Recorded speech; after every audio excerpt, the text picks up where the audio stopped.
गोपाल भैया, गोपाल भैया, आखिर मांजरा क्या है? क्या सच में अन्नू बिटिया का किसी और के साथ चक्कर चल रहा है? अमर, आप लोग देख नहीं रहे हो, मैं काम करवा रहा हूँ यार। अब क्या काम करना गोपाल भैया, काम तो हो गया। हम इतने सालों से आपके साथ पड़ोस में रहते आ रहे हैं, आपकी चिंता करते हैं, इसलिए आपसे पूछा। तो मत कीजिए चिंता, हम अपना देख लेंगे।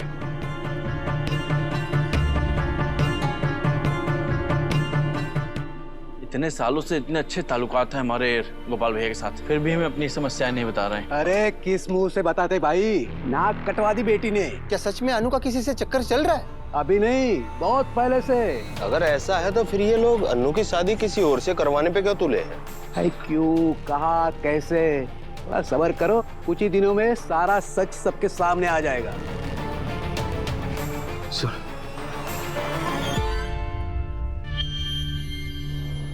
अगर मैं चाहता ना, अब भी सारा सच सबको बता देता कि इस अन्नू का आर्या के साथ चक्कर चल रहा है।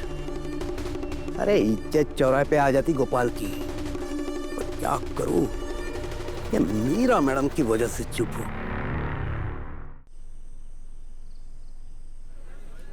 मंडप वाले का पेमेंट हो गया है, हलवाई का हो गया है, डेकोरेशन वाले का बाकी है, वो भी कर देता हूँ अभी।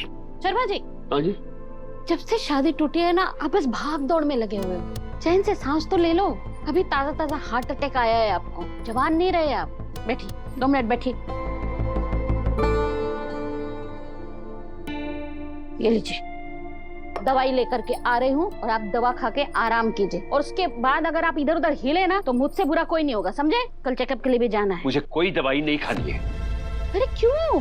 आपकी तबीयत खराब हो जाएगी। अरे हो जाने दो, मर जाऊंगा ना, और क्या होगा? ये आप कैसी बातें कर रहे हैं? मैंने जिस आदमी से प्यार किया था, जिसके साथ फेरे लिए, जिसके साथ सारी जिंदगी बिताई हो ना, वो ऐसी बातें नहीं करते थे। हालात की वजह से मुझे बदलना पड़ा। हालात तो हमेशा से ही हमारे दुश्मन रहे हैं। कितनी परेशानियां आई है हमारी जिंदगी में, लेकिन हमने सारी मुश्किलों का सामना किया है। उन सब से हम बाहर आए हैं ना, इससे भी बाहर आ जाएंगे।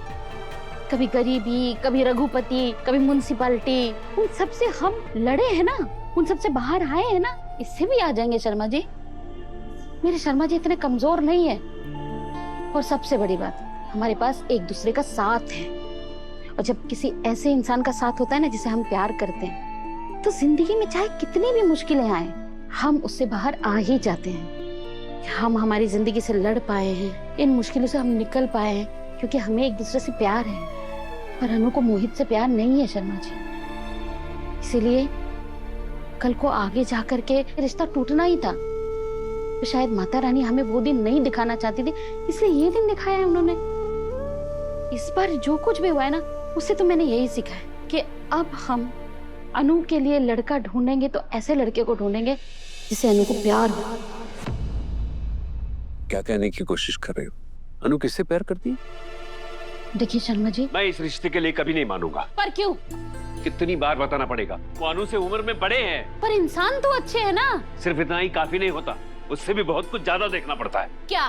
पुष्पा जी, मुझे तो शक है मोहित तक उनकी और अनु की बात पहुंचाई, उसके लिए भी आर्या सर ही जिम्मेदार। एक प्रॉब्लम क्या हो गई? हम तो भूल ही गए कि आर्या सर ने हमारे लिए कितना कुछ किया है। आर्या सर, जिनकी वजह से वो लीचड़ रघुपति जैसे इंसान के समधी बनने से बच गए हम। आर्या सर बुरे हो सकते हैं? जिन्होंने हमारी हजारों बार मदद की है, कोर्ट कचहरी से लेके हर मामले में हमें बचाया है, वो आर्या सर बुरे हो सकते हैं? अगर कोई शक था भी ना, तो वो आज साफ हो गया कि आर्या सर जैसे अच्छे, सच्चे, सर्वोत्तम, पुरुषोत्तम, संस्कारों में उत्तम, ISI मार्क वाले मेड इन इंडिया बंदा कोई हो ही नहीं सकता। मतलब आपको पता नहीं है, पर अनु कल मंदिर नहीं गई थी। तो कहाँ गई थी? आर्या सर से मिलने।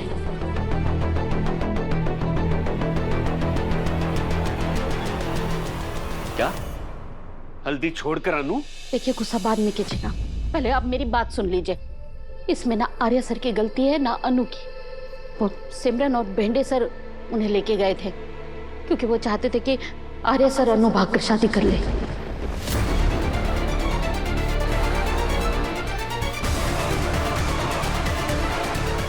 लेकिन इस बात के लिए ना अनु मानी और ना आर्या सर। वो इतने नेक हैं कि अनु को वो यहाँ मोहल्ले तक छोड़ने आए।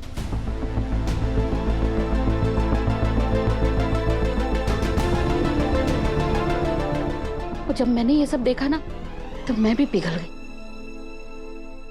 पिघल गई मतलब एक माँ हूं मैं।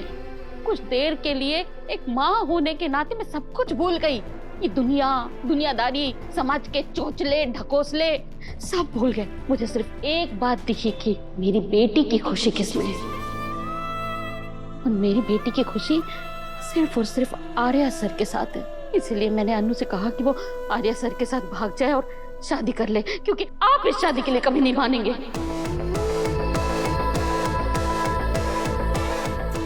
क्या? हाँ, पर ना अनु मानी और ना आर्या सर। उन्होंने कहा कि वो आपसे किया हुआ वचन नहीं तोड़ सकते।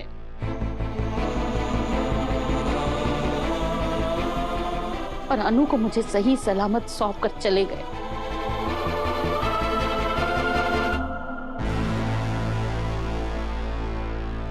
उन्होंने अपनी खुशी के ऊपर आपकी खुशी को रखा, आपकी इज्जत को रखा। ऐसे है आर्या सर, क्या ऐसा इंसान बुरा हो सकता है?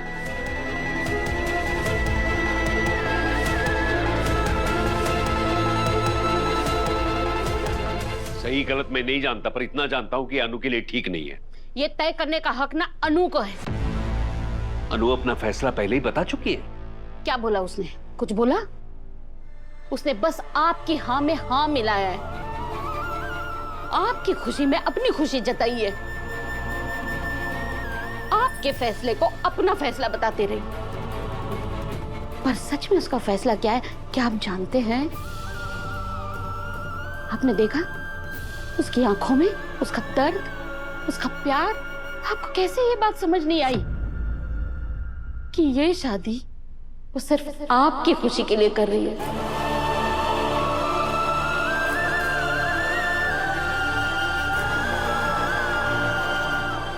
पर मैंने उसकी चुप्पी पढ़ ली थी, उसका दर्द देख लिया था। आप जानते हैं मैंने भगवान से क्या मांगा? मैंने कहा कि अच्छा बुरा हम नहीं समझते, इसलिए आप वही करना जिसमें अनु के लिए, हम सब के लिए अच्छा हो। इसीलिए ऐन मौके पे सब कुछ बदल गया। देखा आपने, आज जो कुछ भी हुआ है ना, वो आज भले हमें अच्छा नहीं लग रहा हो, लेकिन आने वाले समय में अनु और आर्या सर के लिए वही अच्छा होगा। हम सब के लिए भी यही सही होगा।